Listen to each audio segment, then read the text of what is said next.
working on the ground in Ukraine and neighbouring countries to bring vital aid to those who need it most. If you can spare it, your gift to the DEC's humanitarian appeal will go a really long way. £10 provides essential hygiene supplies for a person for a month. £50 provides blankets for 4 families. £100 provides emergency food for 2 families per month. It's easy to give. You can donate online at dec.org.uk or call the 24-hour donation line on 0370 60 60 900. If you prefer to send a cheque, please post it to the Ukraine Humanitarian Appeal, PO Box 999, London EC 3A 3AA. To give £10 on your mobile, simply text the word crisis to 70150. Standard network charges apply for calls and you must be 16 or over. Texts are charged at the standard network rate and your £10 donation will be added to your bill. 100% of your donation goes directly to the DEC to save lives and deliver critical support where it's needed.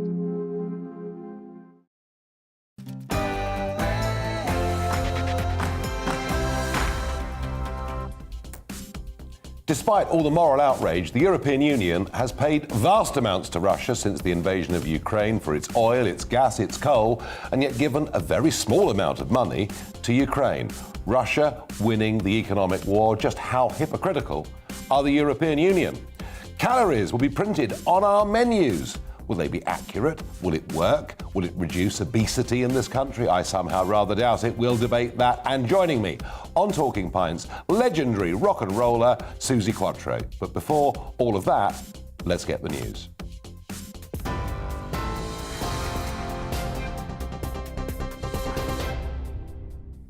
Hello, I'm Simon Pusey. It's just gone 7 o'clock in the GB newsroom. The Prime Minister says the 1.25% rise in national insurance is unquestionably right for our country and the NHS. The increase means Britain's tax burden has now risen to its highest point in 70 years, impacting the income of millions of households. The government predicts £39 billion will be raised over the next 3 years. Boris Johnson says it will help reduce the NHS waiting lists. The most important thing is to have a strong, robust economy in which you have a high level of security in your employment, in which people know that there's a long-term plan to deliver jobs and growth. A security guard at the British Embassy in Berlin suspected of spying for Russia has been extradited from Germany to the UK. David Smith was arrested by German police last August and is accused of collecting information to pass on to the Russian state. The 57-year-old is expected to appear in Westminster Magistrates' Court tomorrow. Vladimir Putin's daughters are among those being sanctioned by the US over Russia's alleged war crimes in Ukraine. In a new round of sanctions announced this afternoon, the US says it is targeting Russian financial institutions, as well as Kremlin officials and their family members. US President Joe Biden said in 1 year, American sanctions are set to wipe out the last 15 years of Russia's economic gains. There's nothing less happening than major war crimes. Responsible nations have to come together to hold these perpetrators accountable. And together with our allies and our partners, we're going to keep raising the economic cost and ratchet up the pain for Putin and further increase Russia's economic isolation. Joe Biden there. Meanwhile, the Secretary-General of NATO has thanked the US for what he called outstanding leadership in the face of war in Ukraine. Welcoming the US Secretary of State Antony Blinken to the latest NATO summit, Jens Stoltenberg said the efforts from the US have been indispensable. The two met ahead of a meeting with foreign ministers today and tomorrow. Secretary-General Jens Stoltenberg says the atrocities in Bucha reveal the true nature of Putin's war.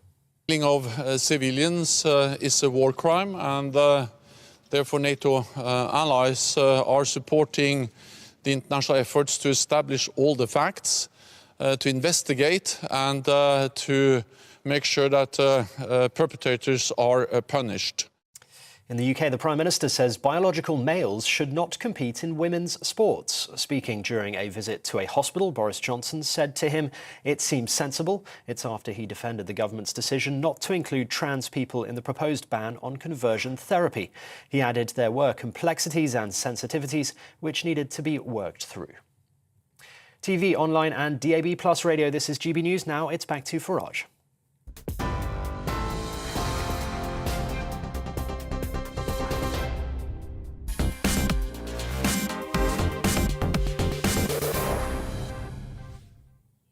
Good evening. Well, there's universal condemnation from Western leaders of the actions of Russia.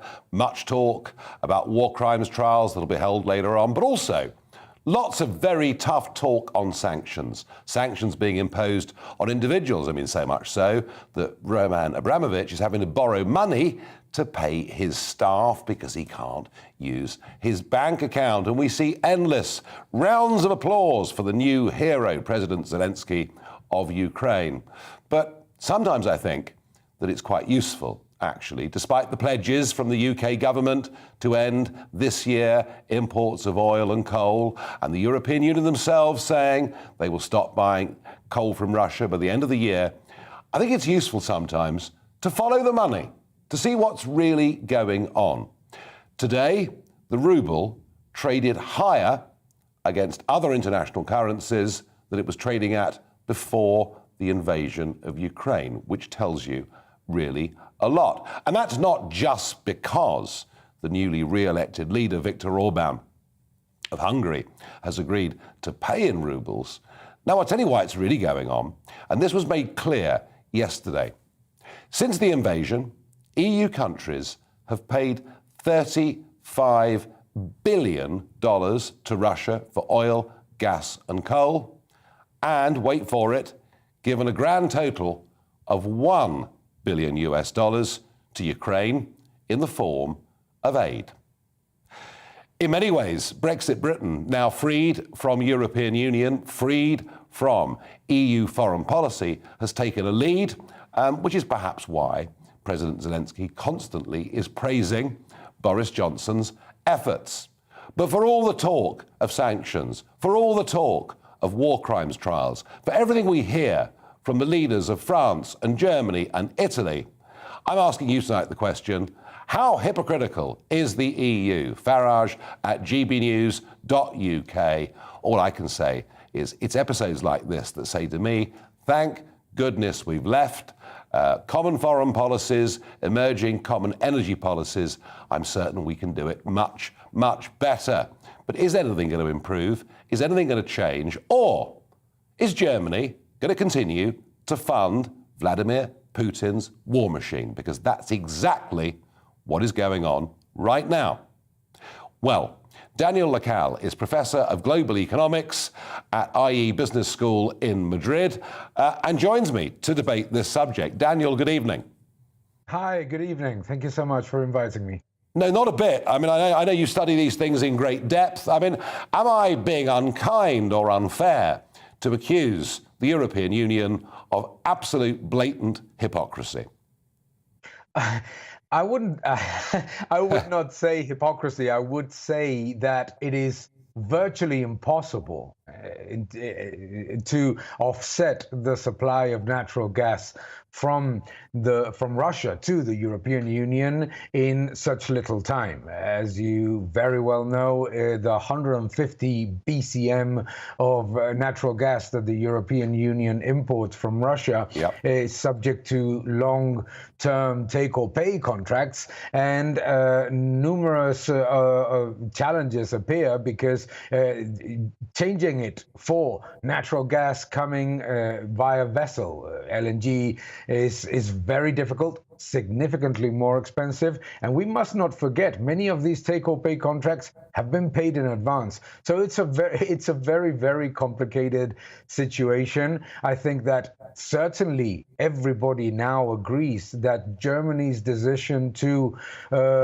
abandon its nuclear fleet and to close its nuclear terminals has made it much more difficult for the European Union to change suppliers, but obviously a very, very difficult one, very difficult. But I mean, I use the word hypocrisy because ever since 2014, ever since the events in Crimea, we've seen EU leaders publicly condemn Putin, condemn Russia, and yet make themselves ever more dependent in terms of their energy strategy on that very country. And that's perhaps, one of the reasons I feel the way that I do about it. What about the position of the United Kingdom? And we are still, quite big net importers of fossil fuels, and we're going to go on needing fossil fuels for many, many years to come, whatever anybody says. But we're perhaps in a slightly better position, potentially, aren't we, than Germany, Italy and France? Certainly. In a situation like this one, being an island and having a history of very long-term agreements with diversified suppliers all over the world is certainly a competitive advantage for the United Kingdom. The United Kingdom can deliver on the promise to stop any imports of Russian oil, coal, and gas, and natural gas, because of its ability to import from Nigeria, Qatar, Dubai, obviously the North Sea as well. And a completely different issue is going to be price. But what is a reality is that in terms of being able to decide that if one of any of the numerous suppliers that the UK has, for some political or commercial reason, becomes not reliable or completely unreliable, the UK certainly has the advantage of that flexibility, certainly. Yes, we've got other options, and also, of course, we've got great onshore gas reserves, and with oil prices where they are, quite a lot more that we can exploit in the North Sea as well. When Vladimir Putin said that in future contracts will have to be paid for in Russian rubles, or he'll turn off the gas supply to Europe, do you think he meant it, or was it just posturing?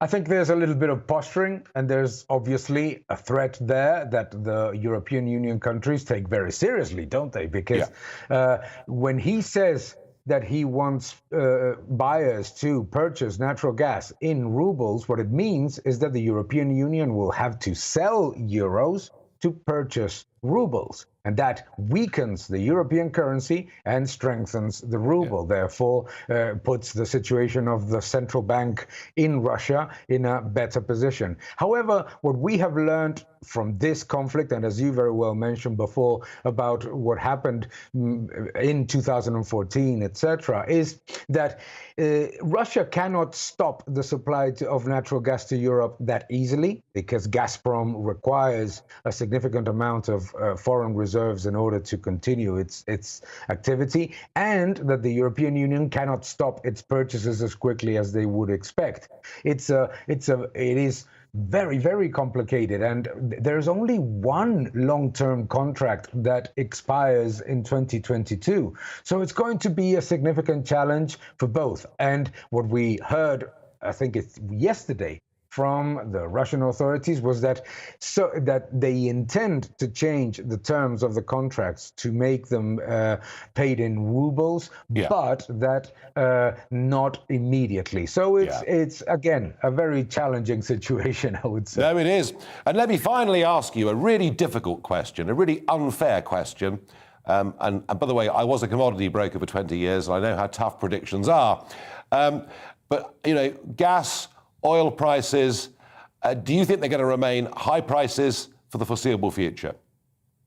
I wouldn't say for the foreseeable future, because there's going to be a significant destruction of demand, as we saw in 2008. And as you mentioned, we still, with the elevated prices that we have today, in real terms, we are significantly below the 2008 peak. However, what we need to be aware of is that this Ukraine situation and the sanctions against Russia, which are likely to remain for a very prolonged period of time, are going to keep energy prices elevated, because you just simply cannot offset one of the largest producers of natural gas and oil in the world with alternatives. It took, remember, in 1973 with the oil crisis, it took years until the North Sea was properly developed to allow improvement in energy prices.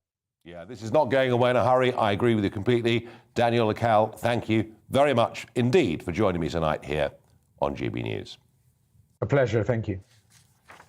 Well, he was more diplomatic than me, but I think it's absolute gross hypocrisy on behalf of the European Union. I can't wait to hear some of your thoughts. Farage at gbnews.uk. Now, calories. We have a problem with calories. Well, actually, to be more accurate, we have a problem, a growing problem, a rapidly growing problem with obesity in this country. 60% of adults are overweight or obese, and perhaps even more shockingly, the number of teenagers who are obese has doubled in recent years to 25%. It is almost beyond comprehension that we've got ourselves into this.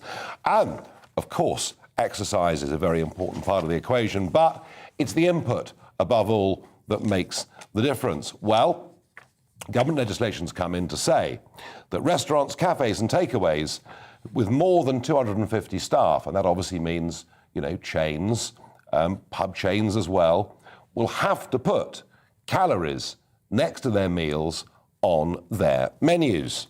Is it something that is going to change our behaviour? Is it something we want to see when we go out, perhaps to an expensive restaurant every now and again? And is it just the nanny state trying to take control of our lives? Well, let's find out from somebody very prominent in the restaurant community, and celebrity chef Cyrus. Good evening. Good evening, Nigel. How are you? I am well. So imagine that you're taking your family out. You know, it's a birthday. Yep. It's an important family birthday, and you go to a nice restaurant, and it's, you know, one that's got a dozen or 20 restaurants around the country, so it's got more than 250 staff. And next to each dish that you look at, I better not have that pudding because it's got rather more calories than I'd bargained for. That's not really what you want your evening to be about, is it? No, not really. Not really. I mean, you don't want it about, but I think one of the biggest mistakes we make in Britain is we try to legislate everything rather than actually start educating people at a very young age about good food, good eating habits, you know, home-cooked food. Our children are far removed from day-to-day eating, cooking, etc. And I think that is something the chefs have always wanted to introduce into the school curriculum. But somehow we let it lapse. And then when it gets into the adult stage, now we are upset about there is being obesity. So one of the things that comes to mind straight away is every one of us is guilty of at some stage eating a McDonald's or a Burger King or a KFC or one of the fast food operations. They have been printing calorific values on their mats that they give you on the tray for years and years and years. Yeah. Their sales turnover is still increasing significantly year on year. It doesn't stop people from eating that kind of food. So if we are looking at obesity, when you break it down into different categories of people across the country, we know that people who go to offices, they exercise, people who go to, you know, high-flying jobs, go into a gym in the evening, they exercise, they remain fit, they go running, they go whatever they do. It's the people with slightly lower incomes that cannot afford to eat, have more food that is better for you health-wise, that are always going to suffer. And I think this is not being taken into consideration. I mean, yes, I suppose it's very tempting to think that living on takeaways or pre-packaged food in supermarkets is cheaper. Is it really cheaper? Not from your health perspective, no. Not cheaper because they are forced to use cheap quality ingredients because of the constant pressure of cutting down pricing. Amount of starch which is used in most of these products to stabilize them. If you look at cooking a sauce at home, let's say you're cooking half a liter, that very same sauce in a factory environment is, let's say, 5 liters. But to stabilize that sauce, they use multiple starches to stabilize those sauces. Now, it looks very saucy, it looks very big, it looks very attractive, but there are different kinds of procedures that go into place in factory environments that stabilize things that may not be extremely good for people who are eating those foods, because you are, after all, eating foods that have been processed, not necessarily cooked in a very fine, you know, small-scale environment. So, in essence, Cyrus, this demand for calories to be put on these menus of all restaurants, takeaways, pub chains with more than 250 staff, in essence, you think it'll make no difference at all to the nation's obesity crisis? Well, it might make some difference to people who are highly conscious, but then if you write everything down, is going to scare you. The same way when you just spoke about supermarket meals, we've got the green, amber, yellow, black, blue, green, whatever maps or charts drawn on each label.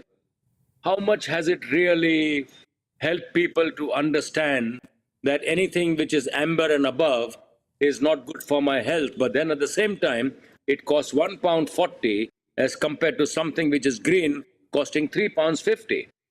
So if I'm on a budget and I'm looking for something which is economical to digest, I am happy to make that sacrifice and eat something which is maybe not as nourishing, but at least it fills me up. It gives me a day's sustenance for a price that I can afford. Yeah, no, I understand it. And I thank you, Cyrus, for coming on GB News again and sharing your thoughts with us. Thank you very much. Thanks a lot, Nigel. All the best. Thank you. In a moment, we will look at a house in Herne Hill, South London. It looks like rather a nice house, yet apparently a family who was sleeping on a floor from Ukraine, they're sleeping on a floor in Cologne. This house apparently isn't good enough, according to Lambeth Council. In a moment, we'll take a look at the house.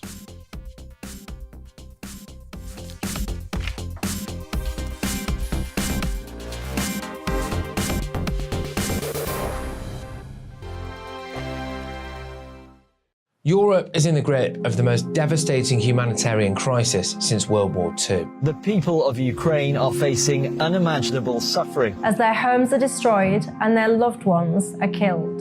Millions of people are being forced to flee for their lives, carrying only their children, their pets, and the clothes on their back. The pain, loss, and destruction grows by the day. The people of Ukraine urgently need our help. Already a vast humanitarian operation is underway. Britain's Disasters Emergency Committee, or DEC, brings together 15 leading aid charities to respond to overseas disasters quickly and efficiently. These charities include the British Red Cross, CARE, Oxfam, Save the Children, and World Vision. Their teams are working on the ground in Ukraine and neighbouring countries to bring vital aid to those who need it most. If you can spare it, your gift to the DEC's humanitarian appeal will go a really long way. £10 provides essential hygiene supplies for a person for a month. £50 provides blankets for 4 families. £100 provides emergency food for 2 families per month. It's easy to give. You can donate online at dec.org.uk or call the 24-hour donation line on 0370 60 60 900. If you prefer to send a cheque, please post it to the Ukraine Humanitarian Appeal, PO Box 999, London, EC 3A 3AA.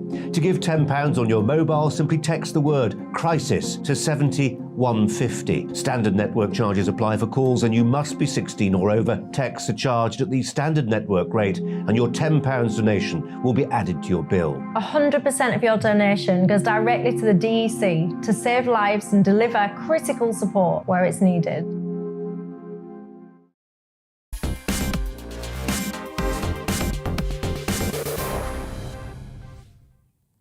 Paying Russia a fortune, giving Ukraine a relatively small sum of money. Just how hypocritical is the European Union? Your responses thus far. Lewis says, this is how the war keeps getting prolonged. Help one side defend itself while funding the other side. I know you honestly couldn't really make it up, could you?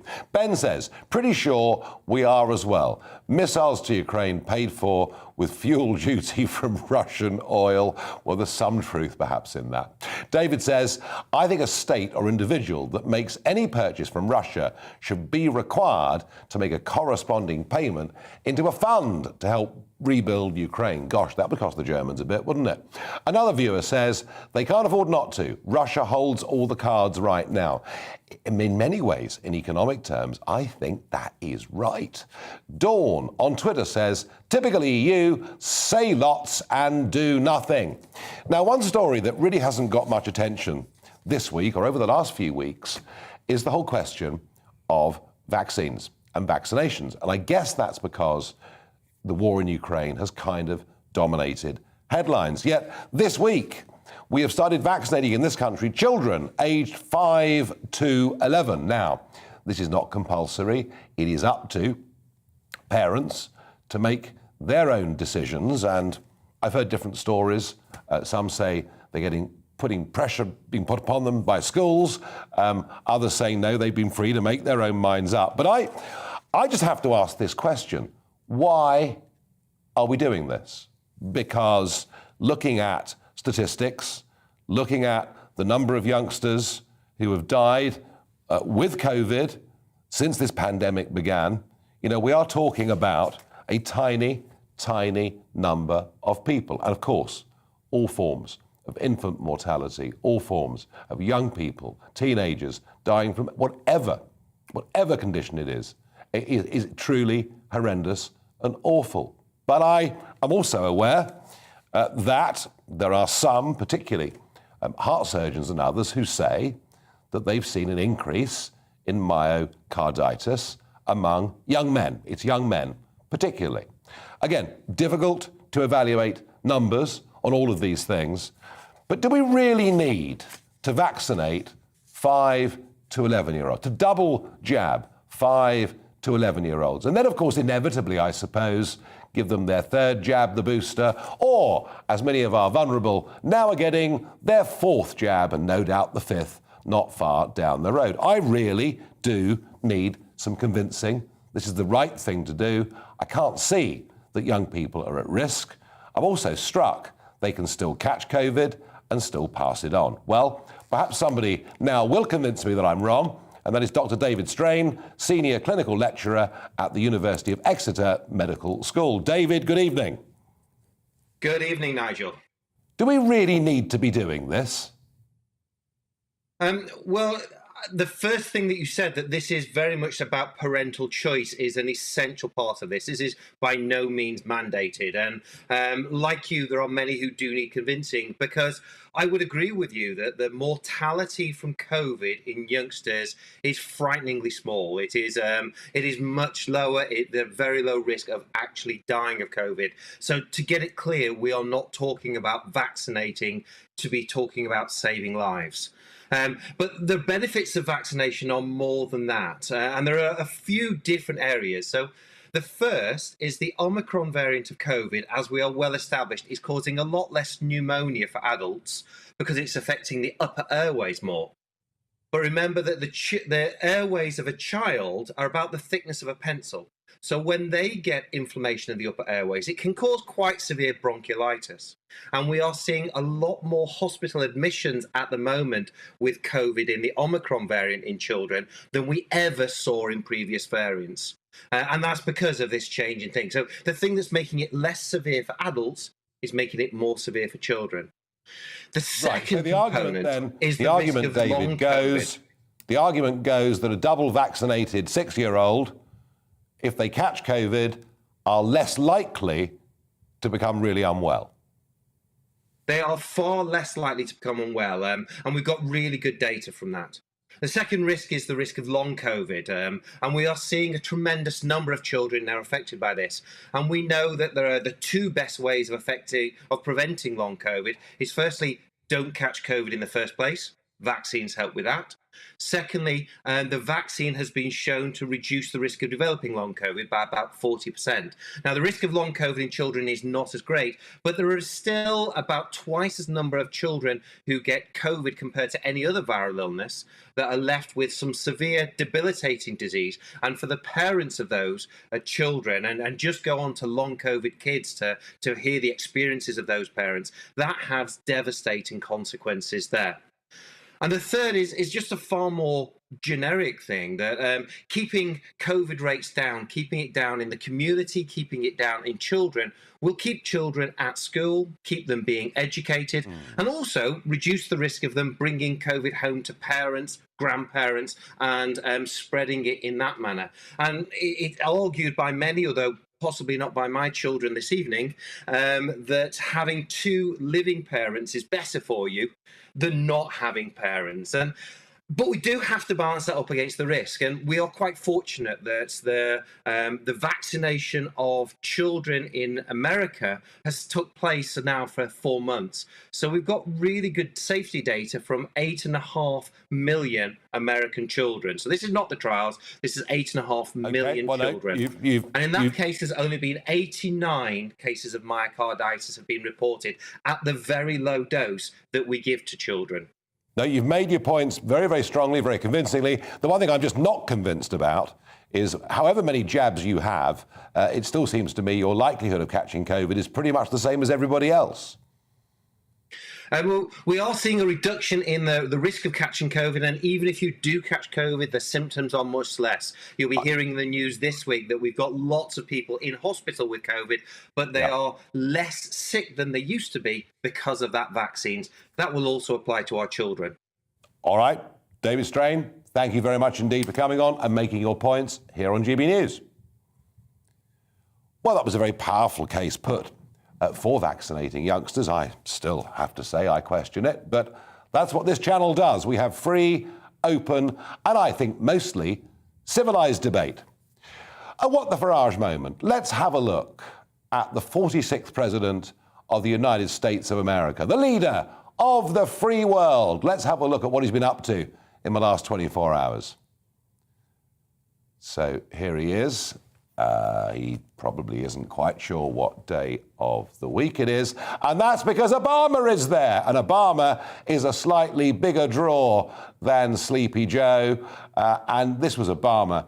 You know, and there's no doubt Obama does have tremendous charisma. He is a phenomenal speaker, and they are, in fact, a great celebrity couple. But I have to say, Biden just looks really pretty much out of it. It's all a bit sad. His approval ratings are going down the drain. A few weeks ago, you know, I said here on GB News that I was really going to start campaigning hard to question what was being done in the name of net zero. The madness, as I see it, of importing energy that we could produce here and exporting manufacturing goods just to bring the goods back into this country. Well, opinion poll research out today by Comres saying there's now a majority of people that think we should start to frack for onshore gas. There's a big number of undecideds, I'll grant you that, but there's a clear majority now think we should do that. Poor old Lord Zach Goldsmith, he'll be terribly upset. He's determined that we should import everything into this country and produce virtually nothing. Now, an extraordinary story. We know about the slowness of people getting visas, people who fled, women and children who fled Ukraine. They're not coming to the UK in very big numbers. A lot of people have said, we're happy to take people in. It's red tape. It is bureaucracy. Well, we have an extraordinary story here that comes from Herne Hill in South London. It's a house that is owned by Mike Rundle. He's a very well-known, rather famous architect. He's done work for Damien Hirst, Tracy Emin, Stella McCartney, and yet Lambeth Council say he's got to make some home improvements. He needs to have lockable windows, closable doors, extra fire alarms, and something called a gas-safe certificate. Now, I would have thought it's unlikely that a successful fellow like Mike Rundle lived in some kind of dump, but we're going straight to Herne Hill to speak to Mike. Good evening. Hi there. Good evening. Good evening. Now, I understand actually the home you live in is a sort of Art Deco, three-storey, really rather magnificent place to live. I mean, were you somewhat shocked by council officials suggesting that you didn't quite pass muster? Well, yeah, I mean, it was very weird because it's a house I've lived in with my kids for the last 10, 12 years, and they've sort of survived the experience. And there are all sorts of requirements that seem to have been dreamt up by someone. And I guess it's that's the bit that worries me, is that someone has dreamt up a series of requirements that if you don't fit into that box, then your house is deemed to be not suitable. Now, my house is rather beautiful. I've got 2 lovely bedrooms. I'm very, very lucky to have kind of spaces that I know that people would love to live in. Oh, wow. So this is a guided tour, Mike, of your house, yeah? Yeah, no, I'm sure you can get it. There'll be some pictures of the bedrooms, which are very nice, a nice collection of teddy bears somewhere, and some very nice spaces. But in general, the house is a lovely space. It's got a beautiful garden, and the difficulty is that in order to satisfy the red tape, and you have to question who's designed this red tape and why. In order to satisfy it, I am going to be required to upgrade the house. Now, I'm really happy to do that. But the delays it's implemented, the delays it's caused. I have this family who I happen to know from my time in Russia, because I used to live in Russia, and they've moved to Ukraine. The dad is driving supplies somewhere across eastern Ukraine at the moment. The poor mum, Masha, doesn't know whether her husband Dima is alive or not. She has 3 kids, lovely 3 young kids, and they're living on a floor of a church somewhere in Germany, and they're stuck there. And they ring me and say, when can we come? And all I can say to them is, as soon as the government has told me that my house is suitable. And they go, but surely it looks lovely. And I go, that's the administration process. It is red tape gone mad. Well, Mike, I have to say your house looks absolutely magnificent, and I'm sure it's infinitely preferable to sleeping on a floor of a church in Cologne. And I think perhaps your case is the best illustration we've had yet of what is wrong in general with our bureaucracy in Britain, but in particular with these rather desperate families. Thank you, Mike, for coming on GB News and sharing your story with us. Thank you. Well, you couldn't make that up, could you? You really couldn't make that up. Quite extraordinary. Now, Lambeth Council, we asked for a response, and they have said, we have a responsibility to ensure that the homes offered to Ukrainian refugees are as safe and comfortable as possible and meet the standards we'd expect from accommodation offered to people in our borough. The council adds, none of the properties we have assessed so far and have found to be inadequate under the guidelines. Where alterations are required under the guidance, we've been offering help and advice to residents to ensure their homes are ready to welcome refugees from Ukraine as soon as possible. Stark raving mad is about all I can say to all of that. In a moment, we're going to be joined by legendary rock and roller, and she's done many other things too, Suzi Quatro.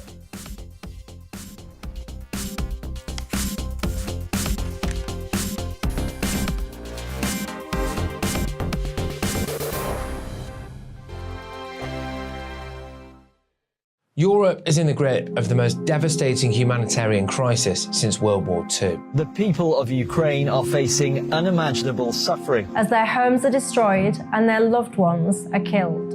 Millions of people are being forced to flee for their lives, carrying only their children, their pets, and the clothes on their back.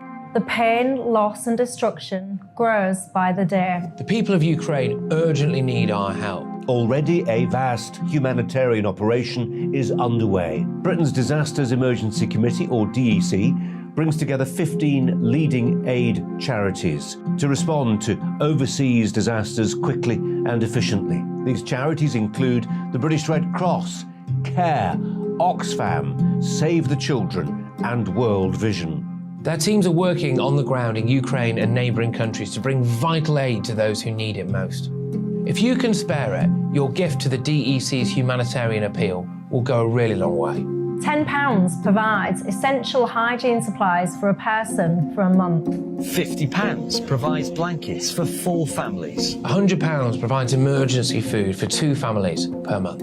It's easy to give. You can donate online at dec.org.uk or call the 24-hour donation line on 0370 60 60 900. If you prefer to send a cheque, please post it to the Ukraine Humanitarian Appeal, PO Box 999, London, EC 3A 3AA.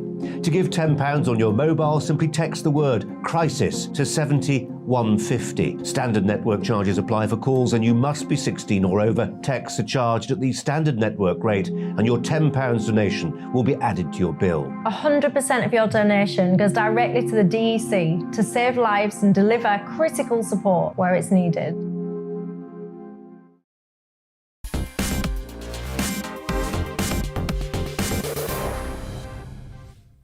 The GB News Tavern is open. Drinks have been poured. But before I introduce my guest to you this evening, who's been a very successful rock and roll singer, an actress, presented radio shows, goodness knows what else she's done.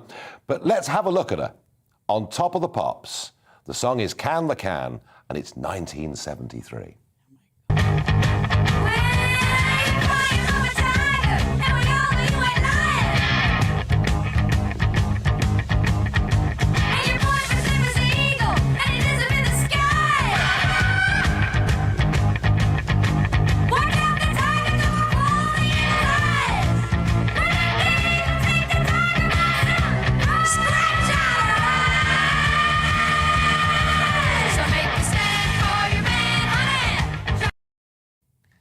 Yes, I'm joined by Suzi Quatro on Talking Pint. Suzi, great stuff. Cheers to you. Very, very nice to see you. Champagne. So they did. When they said, "What would you like?" I told them that I didn't think I'd actually get it. Oh yes, yes. No expense spared for you. Absolutely. Looking at that clip of you in 1973, to get up on stage and do that, you must have had just bags of self-confidence and belief. You do have to have self-belief. I believe in that. What I had was, what worked in my favor, was I knew that I wasn't like anybody else. So I couldn't find a niche in which to fit since I was a little girl. So what happens is you find your own niche, which is what I did. Yeah, and so Detroit, an upbringing in Detroit, musical family, and you're out, playing in bands and singing, and you get talent spotted and taken away from the American Midwest to the United Kingdom. Tell us about that. I was in bands from the age of 14, started playing bass. Then I am a schooled drummer and classical pianist, by the way, but started playing bass at 14. We went on the road right away. Pleasure Seekers, all-girl band, 64, all the way up to 1971. Mickey Most came to Detroit to record Jeff Beck at Motown, came to see the band, and offered me a solo contract. And it was the second time in 1 week that I'd been offered a solo contract. So that's the world telling you it's time to go. Yeah, and Mickey Most, of course, was a very, very well-known talent spotter in those days. Yes. So it's kind of been, much of your life since 1971, when you arrived here, much of your life has been on this side of the pond. Yes, it's so strange, but I'm always the American in England. Nobody ever thinks I'm English. Okay. Ever. But this is the longest I've ever lived anywhere. So I'm sure. Yeah, and I do like England. It took me a while to get used to it. But it didn't take you very long to hit big success, did it? Because you come in 71, and we're watching you there in 1973, and there's a whole string of hits, right throughout that period of the 1970s. Well, once it started. Yeah. And then I had my 9-year apprenticeship in bands and touring everywhere, and every gig God invented. And then in 73, I was just about 23, had my first #1, and then that started me on I've been in the business 58 years now. And it's unbelievable. And you've sold 55 million records. Yes.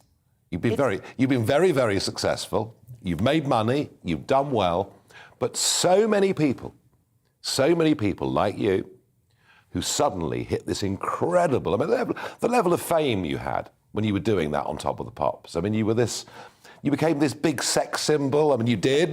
Well, it's true, isn't it? It's true. I blush. But it's true, you did. Yeah. And a huge level of fame that you achieved. So many other people who went down that route, very talented singers, musicians, sure.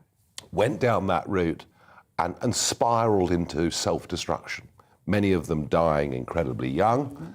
Did you manage to avoid the excesses, or are you just a great survivor? No, I've avoided them. My father instilled in me my work ethic. Mm-hmm.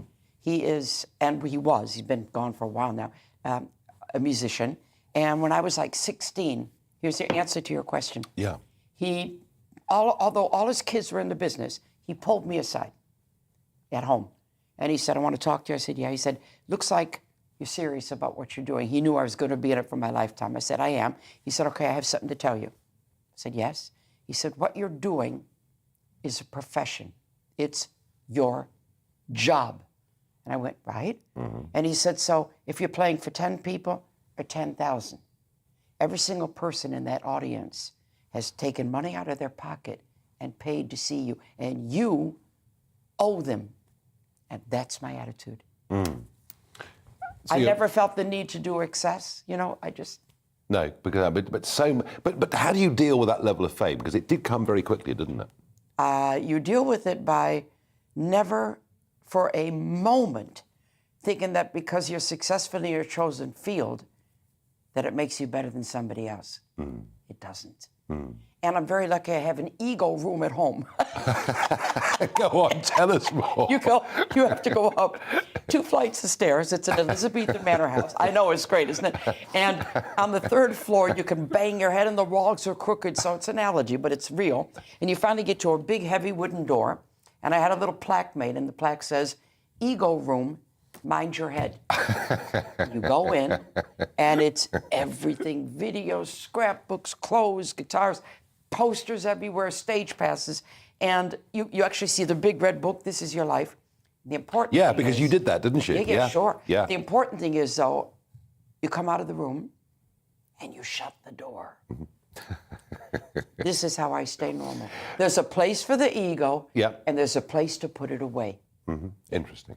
Because, you know, Elizabethan manor house in rural England, it's a long way from Detroit, isn't it? In every sense. It's. I can't believe that I'm living in an Elizabethan manor house, and I come from Detroit. I mean, how more different can you be? And what are the locals like?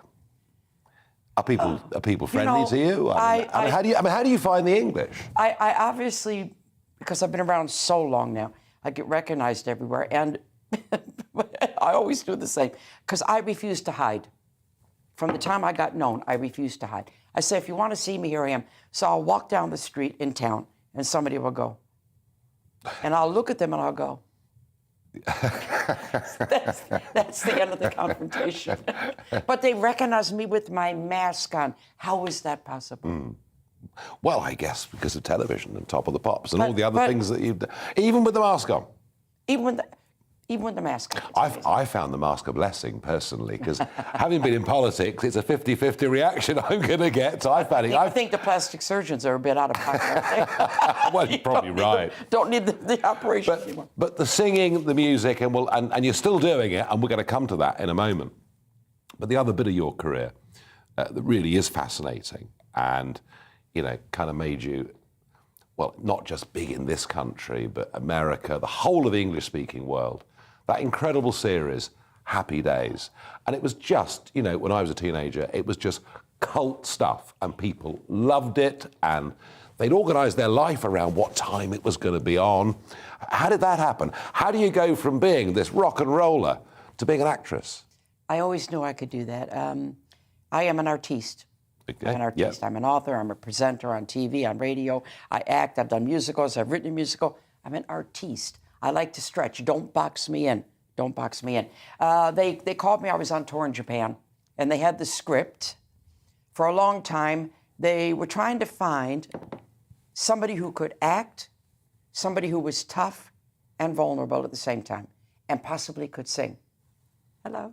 There you were. There I was. But it was and it was called Happy Days, but it actually was a very, very joyful, happy programme. Must have been fun to do. It was great fun to do, and I made some good friends on that. I'm still in pretty much constant email with Henry and Ron, and we go back and forth, and they've always supported me, given me quotes from my books. And in fact, in my documentary that was released at the end of 2019, Suzi Quatro, Henry's quote at the end was my favorite. He just touched my heart, you know. But it was a great show to do. And in fact, Ronnie said to me, because we were talking, and I said, did I ever feel like a new actress to you or new to the show? And he said, no.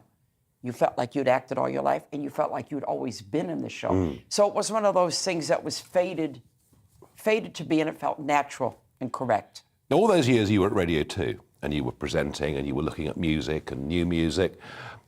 Am I right in thinking that the music scene in the UK is really very, very strong still? It's very... Strong? What do you mean? Vibrant, strong, we're doing well. Yeah, sure. I mean, I go to America, the records I hear in the car in America, I hear more English, British songs. Oh, you want me to praise the British and... Well, I'm just trying to... I mean, it strikes me that America culturally leads us in terms of film and many other things. We need each other. You need each other. Yeah. The British are more prone to accepting something brand new. Mm-hmm. They'll give it a shot. Mm-hmm. Like, you know, when I first started to go back to America when I was touring, like in early 74, with my English band with hits under my belt, I turned on the radio and all I heard was Linda Ronstadt or the Eagles. Right. They get kind of stuck in a time warp. But you do feed off each other. Yeah. American feeds off Britain and Britain feeds off America. The countries are incredibly close, aren't they? Oh, yeah. Culturally. Yeah, what is it Winston Churchill said? 2 countries divided by a common language. And I can tell you that's exactly correct. But Suzi, far from even contemplating anything as dull, as boring, as mundane as retirement, you're getting ready for another big concert. So tell us all about it. Big one, big one, big one. April the 20th, I'm playing the Royal Albert Hall, my solo show, 2 hours with an interval. I've been doing this show for about 5 or 6 years now. Yep.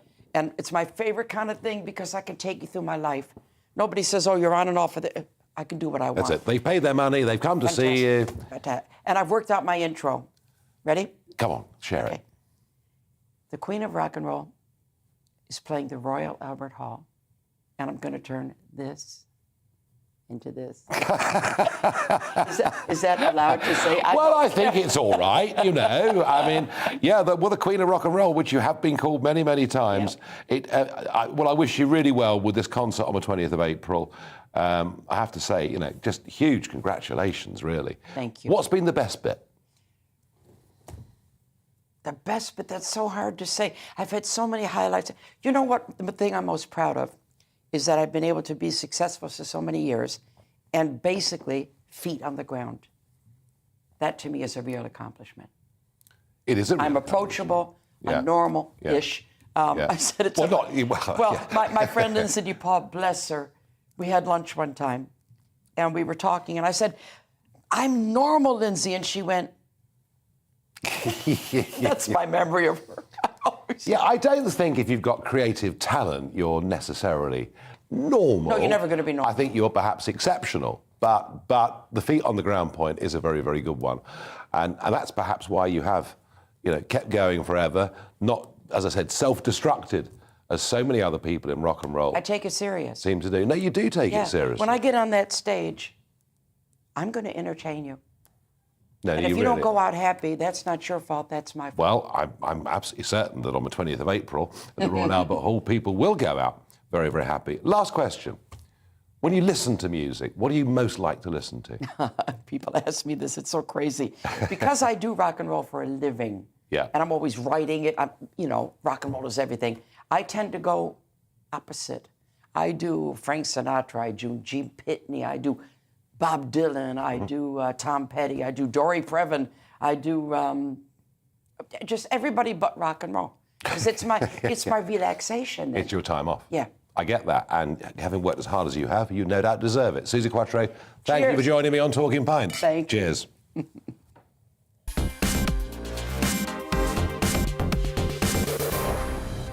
Fine. It's time for Barrage the Farage, but this element of the show has completely changed because what's happening now, day after day, is if we get guests in for Talking Pints that you like, there are more questions for them than there are for me. It makes my life incredibly easy. So here goes. Tom, with the first question, says, Nigel, if you were to perform a duet with Suzi, what song would you choose? I like that. Well, it's a very good question. And I'm not a particularly good singer, but I'm not shy. What should we do, do you reckon? How about Rock Around the Clock? Rock Around the Clock. There we are. Rock Around the Clock it is, right back to the very beginning of the whole rock and roll movement. That's where it began, really, wasn't it? It was, yeah. Yeah. Laura asks Suzi, did you enjoy being in an episode of Dempsey and Makepeace? You see, I only mention Happy Days, but you've done so many things. I've done so many more. That was my first acting. Yes, I enjoyed that very much. It was a psychotic role that I played, a woman on the edge, and there wasn't a lot of dialogue. So what I did was, you can hear this, Laura. I looked in the mirror until I made my eyes go dead. So they lost the spark. Yeah. And that scared me. And it worked on the show. I can do it for you now. You ready? I'm ready. Are you ready? Yeah. Okay, give me a sec. So you got to have some visual variety, huh? Yes. Oh gosh. Yes. Scary. Scary Susie, you see, not just the entertainer. I don't even like doing it. All my friends called me and said, who was that? That was me acting. Fraser asks, this is one for me, I think. After the successful Brexit vote, what's your next prediction? Next political shock to the ruling class? Well, Biden is in massive trouble. The Republicans are going to sweep the board in a big, big way. I think in the midterms, you'll see Trump back in the White House in 2024. Whether people like or loathe his style, he will seem to have been right on many, many things. And who knows in France what will happen? Macron is not particularly popular. It would be unthinkable years ago to think anybody from the Le Pen family could become the French president. Suddenly, it's not unthinkable. We'll see. Thank you very, very much for that one. Let's just do one more, shall we? And I'm trusting that it's one for Susie. How will you be celebrating the Queen's Platinum Jubilee? Well, I'm going to be celebrating it, I think, by going down to the local village and pub, and there'll be a few little local rural celebrations going on. Susie, our Queen, she's pretty amazing, isn't she? She is pretty amazing. I mean, she's not my queen. I'm not British, but sure. I have to say, she's a ballsy lady.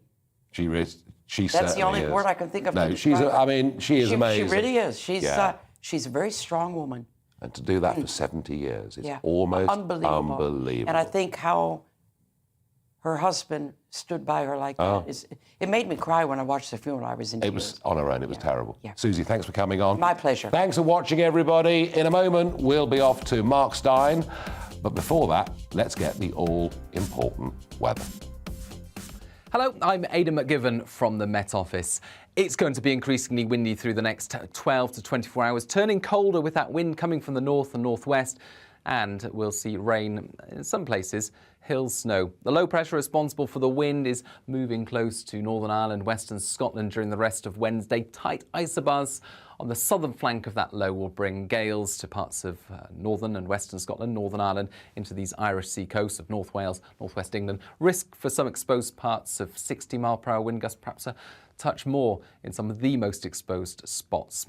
Risk of disruption from that wind. But elsewhere, the wind is bringing colder air south. Some hill snow possible for Caithness, Sutherland, the Grampians, a few centimetres above 300 metres. That could also bring disruption first thing Thursday. The rain and hill snow in the north breaks into showers, and after a small amount of rain in the far south, that clears away during Thursday. And actually many places brighten up through the day, but there will still be some showers pushing southwards, a mix of rain and hail at lower levels, snow over the hills. And it'll feel cold in the brisk wind coming from the north, 7 to 9 Celsius across northern parts of the country, 12 to 13 in the far south. Into Thursday evening, the skies clear fairly widely, the winds drop down a touch, and as a result, a frost will form in many places, particularly southern Scotland, Northern Ireland, parts of northern England, North Wales and the Midlands. In the far south, it turns cloudy and could be a few spots of rain along the south coast to wake up to on Friday morning. In the far north, we'll keep those wintry showers going. Again, a mix of rain and hail at lower levels, sleet and snow over any higher ground.